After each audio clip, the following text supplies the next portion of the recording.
নমস্কার দর্শক বন্ধুরা, সদ্য শেষ হওয়া 2024 সালের ডিসেম্বর মাসে মাত্র 5 দিনের ব্যবধানে যে দুটি বড় বিমান দুর্ঘটনা ঘটে গেল সে সম্বন্ধে আমরা কম বেশি প্রায় সকলেই জানি। বড়দিনের আনন্দের মাঝেই কাজাখস্তানের একটাও শহরের কাছে ভেঙে পড়েছে আজারবাইজান এয়ারলাইন্সের যাত্রীবাহী এক বিমান।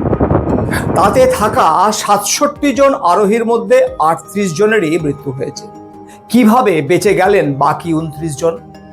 এর ঠিক 4 দিনের মাথায় ভয়ঙ্কর বিমান দুর্ঘটনার সাক্ষী হয়েছে দক্ষিণ কোরিয়া। মুয়ান আন্তর্জাতিক বিমানবন্দরের রানওয়েতে নিয়ন্ত্রণ হারিয়ে পাঁচিলে ধাক্কা খেয়েছে জেজু এয়ারের বিমান। বিমানে থাকা 181 জনের মধ্যে মৃত্যু হয়েছে 179 জনের। আশ্চর্যজনকভাবে অর্ধেক জ্বলে যাওয়া এবং বাকি অর্ধেক টুকরো হয়ে যাওয়া বিমানের ধ্বংসাবশেষ থেকে জীবিত অবস্থায় উদ্ধার করা হয়েছে 2 জনকে। কিভাবে হলো এমন মিরাকেল? কিভাবে বেঁচে গেলেন এই 2 জন? এই দুটি বিমান দুর্ঘটনাতেই যারা বেঁচে গেলেন তাদের সবার ক্ষেত্রেই একটা জিনিস কমন, এরা প্রত্যেকেই বসেছিলেন বিমানের শেষ ভাগে, মানে যাকে বলে টেইলের অংশে। 2015 সালে টাইম ম্যাগাজিনের একটি রিপোর্ট বলছে, সমীক্ষা করে দেখা গিয়েছে দুর্ঘটনার সময়ে বিমানের এই রেয়ার টেল অংশটি সবচেয়ে নিরাপদ। এখানে বিপদের সম্ভাবনা 32%, মধ্যবর্তী এবং সামনের অংশে তা যথাক্রমে 39 এবং 38%। এই সমীক্ষায় আরও একটা বিষয় উঠে এসেছে, বিমানের রিয়ার টেল অংশের মাঝামাঝি আসনগুলির ক্ষেত্রে মৃত্যুর হার আরও কম, মাত্র 28%। ইউনাইটেড স্টেটস এভিয়েশনের পক্ষ থেকে আলাদা করে এক সমীক্ষায় দেখা গেছে যে এয়ারপ্লেন ক্র্যাশের 90% সার্ভাইভিং প্যাসেঞ্জারেরা প্লেনের মধ্যবর্তী স্থানে থাকা এক্সিট সিট থেকে 7টা সিট রো ছেড়ে বসেছিলেন। এই বিষয়ে গবেষণার জন্য বেশ কয়েক বছর আগে একটি 727 বোয়িং বিমান রিমোট কন্ট্রোল দিয়ে চালনা করে ইচ্ছাকৃতভাবে ক্র্যাশ করানো হয়েছিল একটি মরুভূমিতে। ভিতরে আগে থেকেই রাখা হয়েছিল অনেকগুলি সেন্সর এবং ক্যামেরা। এই ক্র্যাশ থেকে পাওয়া তথ্যে দেখা যায় যে সামনের দিকের সিটে যেখানে 12G ফোর্স রেকর্ড হয়, সেখানে পিছনের দিকের সিটে সেই ফোর্সের মাত্রা প্রায় অর্ধেক ছিল। আশা করি এই তথ্য থেকে এটা পরিষ্কার যে বিমান যাত্রার ক্ষেত্রে সিট নির্বাচন অত্যন্ত গুরুত্বপূর্ণ একটা বিষয়। আজকের এই পর্বে থাকছে ফ্লাইটের মধ্যে সিট নির্বাচনের বিষয়টাই। ইউটিউব চ্যানেল ব্যাকপ্যাকার্স নোটবুকের একমাত্র উদ্দেশ্য সাধারণ মানুষকে বিদেশ ভ্রমণ সহ যে কোনো ভ্রমণের জন্য এতটাই সরগর করে দেওয়া যাতে করে তারা ট্রাভেল এজেন্ট ও এজেন্সিগুলির ফাঁদ ও লুট এড়িয়ে নিজেরাই ভ্রমণ পরিকল্পনা করে বাস্তবে রূপ দিতে পারে। সাধারণত ইন্টারন্যাশনাল ফ্লাইটের আসন সংখ্যা ডোমেস্টিক ফ্লাইটের থেকে অনেকটাই বেশি হয়, বিশেষ করে ইউরোপ এবং আমেরিকা যাতায়াতের ক্ষেত্রে। মানে আমাদের দেশ থেকে যে প্লেনগুলো যায় ইউরোপ এবং আমেরিকায় সেগুলো সাইজে বড় হয়। ডোমেস্টিক ফ্লাইটে সাধারণত 3x3 সিট হয়, আর প্রায় সব ইন্টারন্যাশনাল ফ্লাইটেই 3x3x3 সিটিং অ্যারেঞ্জমেন্ট থাকে। আজকাল প্রায় সব ইন্টারন্যাশনাল ফ্লাইটেই আপনাকে আগে থেকেই আসন নির্বাচন করে বুক করতে হয়। এমনকি কিছু কিছু ডোমেস্টিক রুটেও এই সিট নির্বাচনের ব্যাপারটা চালু করেছে কিছু এয়ারলাইন্স কোম্পানি। এই সিট নির্বাচনের অপশনটা কোনো কোনো এয়ারলাইন্স কোম্পানি টিকিট কাটার সময় দেয়, আবার কারো কারো ক্ষেত্রে এটা পরে করতে হয়। আপনার জার্নি ডেটের যত কাছে গিয়ে সিট বুকিং করবেন ততই বেশি টাকা দিতে হবে আপনাকে, এটা বিশেষভাবে খেয়াল রাখুন। এবং সিট নির্বাচন করার সময় আপনি কোন সিট নির্বাচন করছেন তার উপরে আপনাকে মূল্য দিতে হবে। আজকাল প্রায় কোনো ইন্টারন্যাশনাল ফ্লাইটেই ফ্রি সিট বলে কিছু থাকে না, মানে এই টাকাটা আপনার ফ্লাইট টিকিটের দামের সাথে যুক্ত হবে। শুধু তাই নয়, যদি আপনার ডাইরেক্ট ফ্লাইট না থাকে, মানে ভায়া রুটে যাচ্ছেন এবং আপনাকে ফ্লাইট চেঞ্জ করতে হবে, তাহলে যতবার চেঞ্জ করবেন ততবারই আপনাকে সিট বুক করার জন্য আলাদা করে টাকা দিতে হবে। ধরা যাক আপনি কলকাতা থেকে প্যারিস ডাইরেক্ট ফ্লাইটে যাচ্ছেন না, আবুধাবি হয়ে যাচ্ছেন। সেক্ষেত্রে আপনি যে বিমানে করে কলকাতা থেকে আবুধাবি পৌঁছাবেন সেটাতেও আপনাকে সিট বুক করতে হবে, আবার আবুধাবি থেকে যে বিমানে প্যারিস যাবেন সেটাতেও সিট বুকিং করতে হবে এবং তার জন্য চার্জও দিতে হবে। যারা আমার চ্যানেলে আজ নতুন এসেছেন তাদের কাছে অনুরোধ, চ্যানেলটি সাবস্ক্রাইব করে বেল আইকনটি প্রেস করে রাখুন এরকমই আরও ট্রাভেল আপডেট নিয়মিত পেতে হলে। এবার আসা যাক কোন সিট আপনি নির্বাচন করবেন সেই সম্বন্ধীয় বিস্তারিত আলোচনায়। আগে বলবো একটা 3 সিট বিশিষ্ট রোয়ের সিট সিলেকশন বিষয়ে। বেশিরভাগ যাত্রী উইন্ডো সিট প্রেফার করেন, কারণ জানলা দিয়ে বাইরের দৃশ্য যেমন উপভোগ করা যায়, ঠিক সেরকমই উইন্ডোর সাইডের দেওয়ালে ভর দিয়ে ঘুমানো যায়। আবার পাশের যাত্রী বাথরুম যেতে গেলে বিরক্ত হতে হয় না। ধারের সিট মানে প্যাসেজের পাশের সিট, যাকে আয়েল সিট বলে, সেটাকে সবচেয়ে সেফেস্ট সিট বলে ভাবা হতো। কিন্তু পরবর্তীতে তথ্য এই ধারণাকে ভুল প্রমাণিত করেছে। সাধারণভাবে এই আয়েল সিট ফ্রিকুয়েন্ট ফ্লায়ারদের অত্যন্ত পছন্দের, কারণ অনায়াসেই প্যাসেজে ওয়াকিং বা স্ট্রেচিং সহ ওয়াশরুম ব্যবহারে বিশেষ সুবিধা হয়। ফ্লাইট অ্যাটেন্ডেন্টদের কাছ থেকে কিছু জানা ও চাওয়ার ক্ষেত্রেও সুবিধা হয়।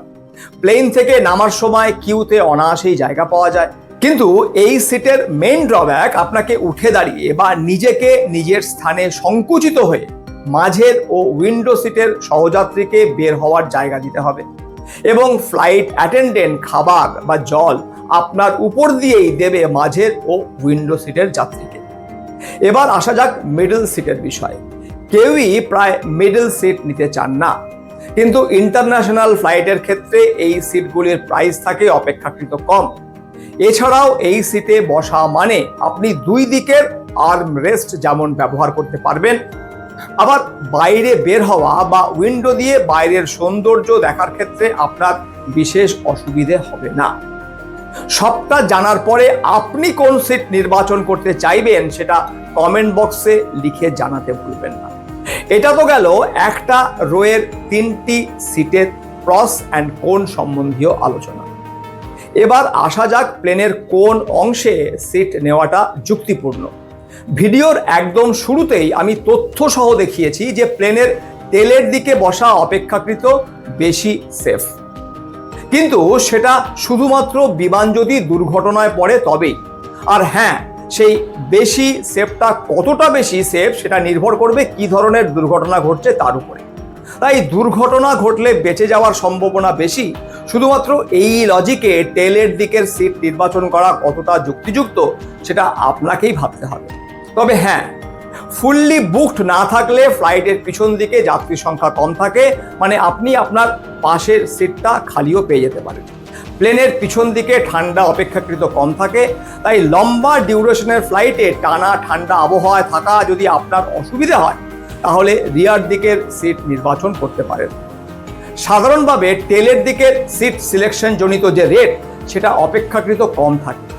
প্লেনের এই অঞ্চলে সিটে বসা যাত্রীদের কিন্তু এয়ার টার্বিউলেন্সের সমস্যায় সবচেয়ে বেশি এফেক্টেড হতে হয়, এবং প্লেন থেকে অবতরণের জন্য আপনাকে অপেক্ষাকৃত বেশি সময় দিতে হবে। যদি আপনার কানেক্টিং ফ্লাইট থাকে এবং মাঝে সময় থাকে কম, তাহলে প্লেনের টেলের দিকের আসন নির্বাচনের আগে বেশ কয়েকবার ভেবে নিন। তবে যদি প্লেনের টেইল এন্ডের সিট সিলেক্ট করাটাই শ্রেয় বলে মনে করেন, তাহলে লাস্ট রোয়ের সিট নির্বাচন করবেন না কোনো কারণেই, কারণ বেশিরভাগ প্লেনেই এই লাস্ট রোয়ের সিট পিছন দিকে ইনক্লাইন করার অপশন থাকে না, মানে আপনাকে পুরো জার্নিটাই আপরাইট হয়ে বসে করতে হবে। প্লেনের মাঝের দিকের সিটে বসা মানে এয়ার টার্বিউলেন্সে আপনি সেভাবে এফেক্টেড হবেন না, যদিও আপনার উইন্ডোর পাশেই থাকবে প্লেনের উইংস, এবং সেটার ফলে বাইরের দৃশ্য দেখার ক্ষেত্রে আপনার দৃষ্টি বাধাপ্রাপ্ত হবে। রিসেন্ট রিসার্চ বলছে যে এয়ার টার্বিউলেন্স এখন অত্যাধিক মাত্রায় বেড়ে গেছে। যে কোনো ফ্লাইটেই সামনের দিকের সিট মানেই সেগুলো প্রিমিয়াম সিট, মানে সেগুলো সিলেক্ট করতে হলে আপনাকে বেশি অর্থ ব্যয় করতে হবে। প্লেনের সামনের দিকের সিটে বসা মানে ফ্লাইট থেকে বের হওয়ার জন্য আপনার সময় লাগবে বেশ কিছুটা কম, এবং আপনার যদি টাইট টাইমিং এর কানেক্টিং ফ্লাইট থাকে তবে সামনের দিকের সিটে বসা মানে আপনার মূল্যবান বেশ কিছুটা সময় বেঁচে যাবে। এবার আসা যাক আপনি প্লেনের ডান দিকের সিট নির্বাচন করবেন নাকি বাম দিকের। আপাতভাবে মনে হতে পারে এর মধ্যে কোনো পার্থক্য নেই, কিন্তু আপনি যদি রাইট হ্যান্ডার হন এবং আপনি যদি প্লেনে বসে ল্যাপটপে কোনো কাজ করতে চান বা কিছু লেখালেখির কাজ করবেন বলে ভাবেন, তবে অবশ্যই বাম দিকের সিট নির্বাচন করুন। যাতে আপনার ওয়ার্কিং হ্যান্ডটা স্বচ্ছন্দে নাড়াচাড়া করতে পারেন, আর লেফট হ্যান্ডার হলে উল্টোটা করতে পারেন। এবার যদি আমাকে জিজ্ঞাসা করেন যে সবকিছু বিবেচনা করে আমি কোন সিট নির্বাচন করব আমার নিজের জন্য, তাহলে বলবো যে আমি প্লেনের বাম দিকের মাঝের সিট নেব এবং আমার সিট হবে প্লেনের পিছন দিকে শেষ রোয়ের থেকে 5-6টা রো আগে। আমার পছন্দের সাথে আপনাদের পছন্দ মিলল কিনা জানান কমেন্ট বক্সে, সাথে কারণটাও লিখতে বিশেষ অনুরোধ করব। আশা করি আজকের এই ভিডিও দেখার পরে সিট সিলেকশন করার বিষয়টি সম্বন্ধে আপনি একটি সুস্পষ্ট ধারণা পেলেন। যদি মনে করেন এই ভিডিওটি প্রত্যেকের দেখা উচিত, বিশেষ করে যারা ডোমেস্টিক বা ইন্টারন্যাশনাল ফ্লাইটে ভ্রমণ করেন বা করবেন তাহলে ভিডিওটি অবশ্যই শেয়ার করুন তাদের সঙ্গে। আজকের এই ভিডিও সংক্রান্ত যে কোনো প্রশ্নের জন্য কমেন্ট বক্সে লিখুন। প্রয়োজনে যে কোনো সহায়তার জন্য সরাসরি আমাকে কল বা হোয়াটসঅ্যাপ মেসেজ করতে পারেন। দেখুন আমি স্ক্রিনে আমার মোবাইল নাম্বার দিয়ে রেখেছি। আজ এ পর্যন্তই। ব্যাকপ্যাকার্স নোটবুকের যে প্রয়াস সাধারণ মানুষকে ভ্রমণ বিষয়ে সহায়তা করা, সেই প্রয়াসের কথা আরও মানুষের কাছে পৌঁছে দিন এই অনুরোধ করছি। নমস্কার, ভালো থাকবেন এবং নিজেদের তৈরি করুন ইউরোপ সহ বিশ্বের অন্যান্য দেশগুলিতে ভ্রমণের জন্য।